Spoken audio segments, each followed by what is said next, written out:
بسم اللہ الرحمن الرحیم۔ السلام علیکم۔ آپ صلی اللہ علیہ وسلم کا ایک معجزہ جو کہ حدیث پاک سے ثابت ہے، بارش سے متعلق معجزے کا ظہور حدیث میں ہے۔ حضرت انس رضی اللہ عنہ کہتے ہیں، رسول کریم صلی اللہ علیہ وسلم کے زمانے میں ایک مرتبہ خشک سالی کی وجہ سے قحط پڑ گیا۔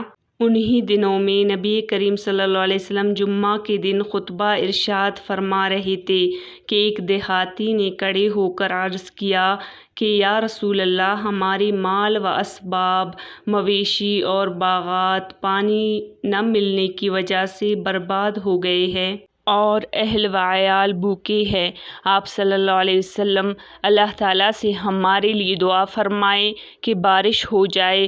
آپ نے اپنے دست مبارک اٹھا دیے۔ اس وقت آسمان پر بادل کا ایک ٹکڑا بھی ہمیں نظر نہیں آ رہا تھا۔ قسم ہے اس ذات کی جس کے قبضے میں میری جان ہے، آپ نے ابھی اپنے ہاتھ نہ چھوڑے تھے کہ اچانک پہاڑوں کی مانند بادل اٹھا اور آپ ممبر سے نیچے نہ اترے تھے کہ میں نے دیکھا بارش کا پانی آپ کے ریش مبارک پر گرنے لگا تھا۔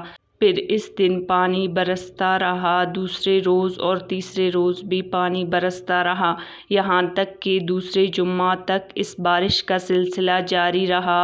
اور دوسرے جمعہ کو وہی دیہاتی یا کوئی اور کھڑا ہوا اور عرض کیا کہ یا رسول اللہ، مکان گر رہے ہیں اور مال و اسباب ڈوب رہے ہیں، آپ اللہ تعالیٰ سے ہمارے لیے دعا فرمائیں کہ بارش تھم جائے۔ حضور صلی اللہ علیہ وسلم نے اپنے دونوں ہاتھ اٹھائے اور دعا فرمائی، اے اللہ، ہمارے اطراف میں برسا، ہمارے اوپر نہ برسا۔ آپ جس طرف اشارہ کرتے جاتے تھے ابر اس جانب سے کھلتا جاتا، یہاں تک کہ مدینہ کے اوپر بادل نہیں رہا۔ اور وہ نالہ جس کا نام کنات تھا 1 مہینے تک بہتا رہا، اور ان اطراف سے جو بھی شخص آیا اس نے کثرت بارش ہونے کی خبر دی۔ اور ایک روایت میں یہ بھی ہے کہ حضور صلی اللہ علیہ وسلم نے یوں دعا فرمائی، اے اللہ، ہمارے اطراف میں برسا، ہم پر نہ برسا، اے اللہ، ٹیلوں پر، پہاڑوں پر، نالوں کے اندر اور درختوں کے اگنے کی جگہ پر برسا۔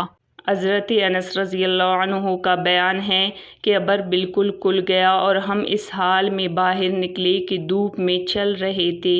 اس حدیث پاک سے ہمیں یہ سبق ملا کہ آپ صلی اللہ علیہ وسلم کی دعا کی برکت سے ویراں زمین آباد ہو گئی، اور اگر ہم بھی آپ صلی اللہ علیہ وسلم کے طریقوں پر چلیں گے تو ہماری دنیا اور آخرت بہترین ہو جائے گی۔